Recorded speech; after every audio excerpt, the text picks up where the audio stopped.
আজকে আমি একটা গ্রিকি খাবার রান্না করতেছি। এর নাম হচ্ছে ফ্রিকাসে। চলুন দেখি কি উপাদানগুলো লাগতেছে। লেটুস পাতা বা মারুলি, গ্রিক একটা শাক, এটা যদি আপনার হাতের কাছে না থাকে আপনারা পালং শাক ব্যবহার করতে পারেন। গ্রিন অনিয়ন, সুগন্ধির জন্য আমি মেরোনিয়া নিছি, ডেল নিছি, এটাও যদি হাতের কাছে না থাকে ধনিয়া পাতা ব্যবহার করতে পারেন। পেঁয়াজ কুচি, রসুন কুচি, লেবুর রস, 3টা ডিমের কুসুম এবং ফ্রেশ ক্রিম। আমাদের মেন ইনগ্রিডিয়েন্ট যেটা, মেন উপাদান যেটা, মাশরুম লাগবে। মাশরুমটাকে আমি 5 মিনিট হাই হিটে সতে করে নিছি, ফ্রাই করে নিছি লবণ ছাড়া, যতক্ষণ পর্যন্ত না খুব সুন্দর একটা কালার আসে।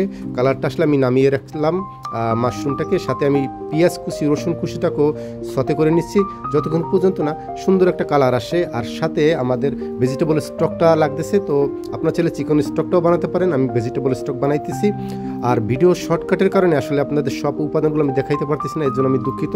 সাথে আমি গ্রিন অনিয়নটা দিছি। গ্রিন অনিয়নটা যখন নরম হয়ে যাবে তখন ধীরে ধীরে আমি সব উপাদানগুলো দিয়ে দেবো এবং তৈরি হয়ে গেল আমার ফ্রিকাসে। কিন্তু আমি সবার শেষে লবণ এবং গোলমরিচটা ব্যবহার করছি।